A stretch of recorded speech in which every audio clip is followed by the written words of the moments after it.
दोस्तों, अगर आप भी लॉन्ग टर्म में इन्वेस्टमेंट करना चाहते हो, लॉन्ग टर्म में इन्वेस्ट करके वेल्थ क्रिएट करना चाहते हो या फिर एसआईपी स्टार्ट करना चाहते हो, तो आज का वीडियो आप ही के लिए है। काफ़ी लोगों के दिमाग में ये बात होती है कि लॉन्ग टर्म इन्वेस्टमेंट मतलब आपको 5,000 10,000 रुपये का एसआईपी करना होगा महीने के महीने। तो ऐसा कुछ भी ज़रूरी नहीं है, आप 500 रुपये से भी जो है वो स्टार्ट कर सकते हो और इन्वेस्टमेंट जो है वो लॉन्ग टर्म के लिए कर सकते हो। तो आज के इस वीडियो में हम यही सब कुछ देखने वाले हैं। हम स्टेप बाय स्टेप देखेंगे कि आप किस तरीके से 500 रुपये जो है वो इन्वेस्ट कर सकते हो, कहाँ से आप स्टॉक सिलेक्शन कर सकते हो और कौन कौन से स्टॉक्स के अंदर जो है वो आप इन्वेस्टमेंट कर सकते हो। तो सबसे पहले मैं आपको बता दूं कि हमारा जो चैनल है स्टॉक एजुकेशन, वहाँ पर मैंने एक प्लेलिस्ट तैयार किया हूँ लॉन्ग टर्म इन्वेस्टमेंट की। तो यहाँ पर आपको काफ़ी वीडियोस देखने को मिल जाएंगे जिसमें मैंने स्टेप बाय स्टेप जो है वो आप लॉन्ग टर्म इन्वेस्टमेंट किस तरीके से कर सकते हो वो बताया हूँ। हाई डिविडेंड स्टॉक्स कौन से होते हैं, डिविडेंड क्या होता है, काफ़ी डिटेल में इस वीडियो में आपको बताया गया है। तो आप इन वीडियोस को जो है वो देख लीजिए और उसके बाद में आज का वीडियो जो है वो स्टार्ट कीजिए। अब काफ़ी सारे लोग कंफ्यूज होते हैं कि हम इन्वेस्टमेंट करें तो कहाँ करें, म्यूचुअल फंड में करें या फिर हमारे खुद के स्टॉक्स के अंदर करें या फिर पोर्टफोलियो के अंदर करें। तो सिंपल आपको मैं एक तरीका बताने वाला हूँ। जैसे कि मैंने लास्ट वीडियो में बताया था आपको, जो लॉन्ग टर्म इन्वेस्टमेंट था वहाँ पर जो है म्यूचुअल फंड में आप या फिर म्यूचुअल फंड के ज़रिए से स्टॉक पिक किस तरीके से कर सकते हो और पिक करने के बाद में अपने खुद के पोर्टफोलियो में जो है वो उस स्टॉक को जो है वो कैसे बाय कर सकते हो। तो मैंने यहाँ पर जो है धन का प्लेटफॉर्म ओपन किया है वेबसाइट पर। यहाँ पर आप जो है वो एसआईपी स्टार्ट कर सकते हो। तो सिंपली आपको जो है जो भी स्टॉक के अंदर आपको इन्वेस्टमेंट करना है, मान लो मैंने यहाँ पर जो है वो विप्रो टाइप किया और विप्रो टाइप करने के बाद में विप्रो स्टॉक यहाँ पर ओपन हुआ। ओपन करने के बाद में यहाँ पर आपको लास्ट में जो है स्मार्ट इन्वेस्टमेंट का ऑप्शन है, इसके ऊपर आपको क्लिक करना है। तो स्मार्ट इन्वेस्ट पर क्लिक करने के बाद में आपको यहाँ पर एक ऑप्शन मिलेगा start SIP invest for long term. तो यहाँ पर आपको जो स्टार्ट बटन है उसके ऊपर आपको क्लिक करना है। स्टार्ट बटन पर क्लिक करने के बाद में आपके सामने कुछ इस तरीके की विंडो ओपन होंगी। अब यहाँ पर जो है आप एसआईपी किस तरीके से कर सकते हो। तो यहाँ पर आपको डेली, मंथली और वीकली ऑप्शंस मिल जाते हैं। आप चाहो तो डेली इसमें एसआईपी कर सकते हो, मंथली एसआईपी कर सकते हो और वीकली एसआईपी कर सकते हो। अब अगर आपको मंथली 500 का एसआईपी करना है तो आप मंथली पर क्लिक कीजिए। अब यहाँ पर आप जो है वो डे ऑफ मंथ सेलेक्ट कर लीजिए कि आपको कौन सी तारीख को जो है वो एसआईपी करना है। जैसे आपको हर महीने की 10 तारीख को करना है तो आप यहाँ पर 10 को सिलेक्ट कर लीजिए। यहाँ पर आप क्वांटिटी जो है एक डाल दीजिए। अगर आप जो है वो 500 रुपीज़ के हिसाब से करना चाहते हो तो आपको यहाँ पर जो है वो अप्रोक्सीमेट वैल्यू या फिर एब्सोल्यूट वैल्यू डालना होगा। तो सिंपली आप जो है वो क्वांटिटी के बजाय यहाँ पर इसको इन्वेस्टमेंट वैल्यू पर कर दीजिए और इसको यहाँ पर आप जो है वो 500 डाल दीजिए। 500 जैसे ही आप डालोगे तो 500 के अंदर जितनी भी क्वांटिटी आएंगी वो यहाँ पर ऑटोमेटिकली फिल हो जाएंगी। अगर आप 1000 रुपीज़ की एसआईपी करना चाहते हो तो आप यहाँ पर 1000 रुपीज़ डाल दीजिए। तो यहाँ पर देखिए आप 2 क्वांटिटीज जो है वो ऑटोमेटिकली सेलेक्ट हो गया। अब यहाँ पर जो है वो सेट स्टॉक एसआईपी करके आपको यहाँ पे सबमिट करना है। तो आपकी जो एसआईपी है वो यहाँ पर ऑटोमेटिकली जो है वो क्रिएट हो चुकी है। अब जैसे भी 10 तारीख आएगा तो 10 तारीख को 1000 रुपीज़ का इन्वेस्टमेंट मेरा ऑटोमेटिकली विप्रो शेयर्स के अंदर हो जाएगा। उस दिन जो भी प्राइस होगा उस प्राइस के ऊपर स्टॉक जो है मेरा बाय हो जाएगा। इस तरीके से आप जो है वो धन के अंदर जो है वो एसआईपी स्टार्ट कर सकते हो। अगर धन में आपका डीमैट अकाउंट नहीं है तो आप डिस्क्रिप्शन में दी हुई लिंक के ऊपर क्लिक करके धन में अपना डीमैट और ट्रेडिंग अकाउंट ओपन कर सकते हो। यहाँ पर आपको अकाउंट ओपनिंग फ्री है और जो एएमसी है, एनुअल जो चार्जेस लगते हैं वो यहाँ पर फ्री है। इक्विटी डिलीवरी के लिए आपको यहाँ पर जीरो ब्रोकरेज लगेगा। मीन्स अगर आप जो है वो एसआईपी मोड के अंदर महीने के महीने इन्वेस्टमेंट करते हो तो आपको यहाँ पर ब्रोकरेज पे करने की जरूरत नहीं है। यहाँ पर आपको सिर्फ जो गवर्नमेंट के टैक्सेस है वो यहाँ पर पे करना होंगे। तो देर मत कीजिए और धन में अपना डीमैट और ट्रेडिंग अकाउंट ओपन कर लीजिए। तो चलिए चलते हैं अब हम स्टॉक सिलेक्शन की तरफ, देखते हैं कि किस तरीके से आप लॉन्ग टर्म के लिए स्टॉक का सिलेक्शन कर सकते हो। तो सिंपली आपको nacindia.com ओपन करना है। ओपन करने के बाद में मार्केट डाटा पर जाना है और यहाँ पर इंडाइसेस पर क्लिक करना है। इंडाइसेस पर क्लिक करने के बाद में जितने भी इंडाइसेस है वो यहाँ पर आपके सामने आ जाएंगे। तो अब चूंकि मैंने लास्ट वीडियो में आपको बताया था कि आप जो है लार्ज कैप, स्मॉल कैप और मिड कैप में किस तरीके से इन्वेस्टमेंट कर सकते हो, तो वो आप वीडियो को देख लीजिए। डिस्क्रिप्शन में और आई बटन पे मैं उसका लिंक यहाँ पर आपके साथ में शेयर कर दूंगा। तो यहाँ पर मुझे जो है वो लार्ज कैप स्टॉक्स के अंदर इन्वेस्टमेंट करना है, तो सिंपली मैं निफ्टी 50 और निफ्टी नेक्स्ट 50 स्टॉक्स के अंदर इन्वेस्टमेंट करूंगा। तो हम यहाँ पर स्टार्ट करते हैं निफ्टी 50 से। निफ्टी 50 के ऊपर आपको क्लिक करना है। निफ्टी 50 पर क्लिक करने के बाद में निफ्टी 50 के जितने भी स्टॉक्स हैं वो यहाँ पर आपके सामने आ जाएंगे। अब चूंकि आप जो है वो लॉन्ग टर्म के लिए इन्वेस्टमेंट कर रहे हो और जो निफ्टी 50 के स्टॉक्स है वो क्वालिटी स्टॉक्स होते हैं, तो यहाँ पर आपको वो स्टॉक सेलेक्ट करना है जो 52 वीक लो के ऊपर में चल रहे हैं या फिर 52 वीक लो के करीब में चल रहे हैं। तो यहाँ पर आपको जो है स्क्रॉल डाउन करना है। अब स्क्रॉल डाउन करने के बाद में जो है लोअर साइड पे आपको जो है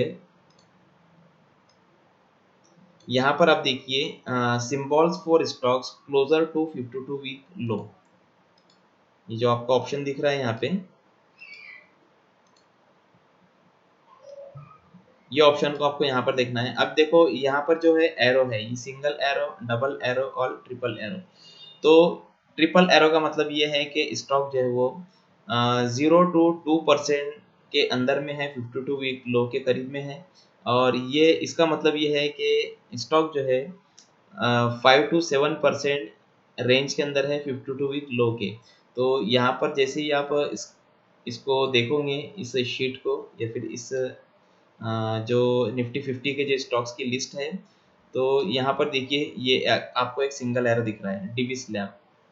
मतलब डीवी स्लैब जो है 52 वीक लो के 5 से 7% के करीब में है। अगर आप जो है ट्रिपल एरो का स्टॉक देखोगे, यहाँ पर हम देख लेते हैं कोई है स्टॉक, तो ट्रिपल एरो का तो नहीं है यहाँ पे, डबल एरो का है जो कि है हमारा विप्रो।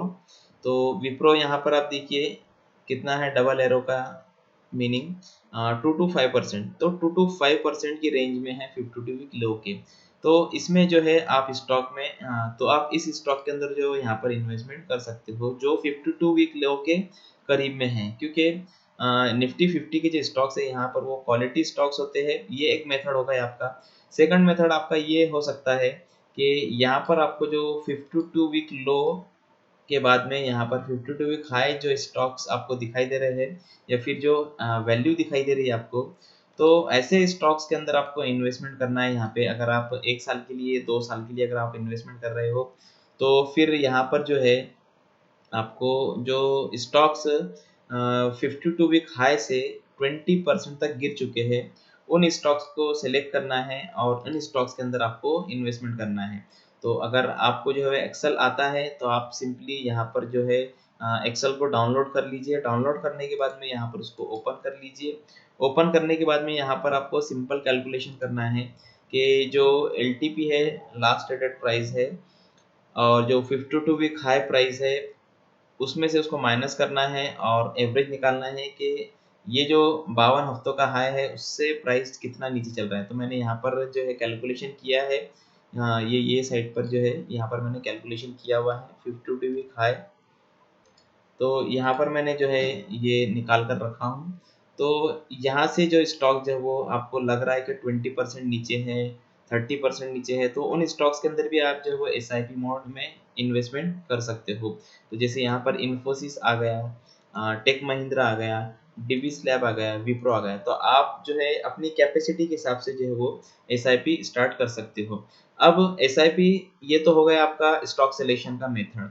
अब यहाँ पर आपको उसी स्टॉक को सेलेक्ट करना है जो स्टॉक या फिर जिस स्टॉक ने जो है वो जो CAGR बोलते हैं हम जिसको, वो ग्रेटर देन 15% के ऊपर में होना चाहिए। 15% से ऊपर जिसका CAGR है उस स्टॉक को आप सेलेक्ट कीजिए और उसमें SIP स्टार्ट कीजिए। जैसे फॉर एग्जांपल मैं यहाँ पर आपको टेक महिंद्रा और इन्फोसिस और विप्रो लेकर के दिखाता हूँ। तो आपको जो है screener.in पर जाना है। screener.in पर जाने के बाद में यहाँ पर आपको स्टॉक का नाम डालना है। मैंने यहाँ पर स्टॉक का नाम डाला। नाम डालने के बाद में आप स्क्रॉल डाउन करोगे, तो स्क्रॉल डाउन करने के बाद में यहाँ पर आप देखिए रिटर्न ओवर 10 ईयर्स, पिछले 10 साल के अंदर कितने % का इसने रिटर्न दिया है।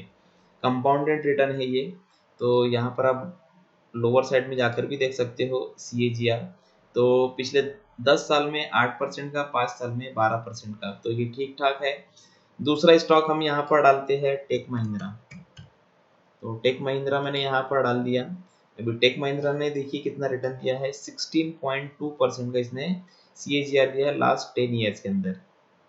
तो यहाँ पर आप देखिए 10 ईयर्स के अंदर जो है वो 16% का यहाँ पर जो इसने रिटर्न दिया है। तो इस तरीके से आप जो है वो CAGR के बेस के ऊपर जो स्टॉक को जो है वो सिलेक्ट कर सकते हो। सबसे पहले आपको NSE देखना है, NSE के बाद में जो है screener.in देखना है।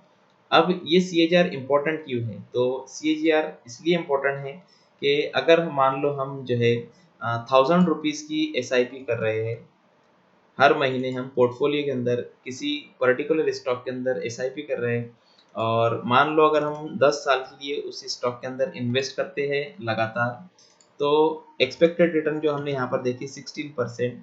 अगर यहाँ पर हम इन्फ्लेशन को, जो महंगाई दर है, उसको अगर एडजस्ट करते हैं तो वैल्यू अलग होगा, और अगर हम इसको एडजस्ट नहीं करते हैं तो यहाँ पर वैल्यू आपको कुछ अलग दिखाई देगा। तो यहाँ पर आप देखिए आपने यहाँ पर जो इन्वेस्टमेंट किया वो है 1,20,000 का 10 सालों के अंदर, और जो एक्सपेक्टेड रिटर्न आपको यहाँ पर 16% के हिसाब से मिल रहा है वो मिल रहा है 3 लाख का। मतलब आपने 1.2 लाख यहाँ पर इन्वेस्टमेंट किया, और 10 साल के बाद में वो जो वैल्यू बन रहा है वो बन रहा है 3 लाख। मतलब आपको जो प्रॉफिट हो रहा है वो यहाँ पे 1.8 लाख का प्रॉफिट हो रहा है। तो ज़रूरी नहीं है कि ये जो रिटर्न है 16% ये आगे भी कंसिस्टेंस रहेगा। हो सकता है ये बढ़ जाए, हो सकता है ये कम हो जाए। तो आपको जो है वो 15% के ऊपर का ही सिलेक्शन करना है। मान लो अगर हम इसको 20 ईयर्स के लिए लगातार इन्वेस्टेड रहते हैं इसके अंदर, या फिर इन्वेस्टमेंट करते रहते हैं, तो यहाँ पर इसका जो वैल्यू है वो चेंज हो जाएगा। तो अगर हम यहाँ पर 20 साल के लिए SIP करते हैं 1,000 रुपये का, तो 2.4 लाख यहाँ पर हम इन्वेस्ट करते हैं, और जो एक्सपेक्टेड हमको अमाउंट मिल सकता है वो है 17.5 लैक्स का। तो ये इस तरीके से आप जो यहाँ पर कैलकुलेट कर सकते हो। ये तो हमने लोअर देखे, इसके अलावा भी बहुत सारे स्टॉक्स होते हैं जिनका CAGR जो वो काफ़ी अच्छा होता है। जैसे एक स्टॉक है आयशर मोटर, मैं अक्सर इसको देखता हूँ। इसका जो CAGR है वो काफ़ी अच्छा है। अब ये कोई रिकमेंडेशन नहीं है कि आप जो है वो जाकर के आयशर मोटर के शेयर खरीदो। आप एनालिसिस कीजिए, उसके बाद में ही डिसीजन लीजिए। तो यहाँ पर देखिए 26.9% का इसने रिटर्न दिया है लास्ट 10 ईयर्स के अंदर। लास्ट 10 ईयर्स के अंदर इसने 27 अप्रॉक्सीमेट जो है रिटर्न दिया है। तो अगर हम इसको 27 कर देंगे तो आपका जो वैल्यू है वो काफ़ी यहाँ पर इम्प्रूव हो जाएगा। तो यहाँ पर देखिए 2.4 लाख का आपका इन्वेस्टमेंट हो रहा है, और टोटल वैल्यू बन रहा है आपका 94 लैक्स। तो अगर ये वैल्यू अगर 25 भी होता है तो भी आप इसमें प्रॉफिट में रहोगे। यहाँ पर जो है वो डिविडेंड अमाउंट जो है वो कैलकुलेट नहीं है। डिविडेंड अमाउंट आपको जो है बैंक अकाउंट में आती है। यहाँ पर सिर्फ जो स्टॉक ने रिटर्न दिया है चार्ट्स के अकॉर्डिंग वो यहाँ पर आपको दिखाई दे रहा है। तो ये तरीका होता है किसी स्टॉक के अंदर लॉन्ग टर्म के लिए जो है वो इन्वेस्ट करने का और वेल्थ को क्रिएट करने का। तो उम्मीद करूंगा कि आपको आज का वीडियो पसंद आया। अगर वीडियो पसंद आया तो लाइक कीजिए, शेयर कीजिए, और चैनल को सब्सक्राइब करना ना भूलिए। Thank you so much.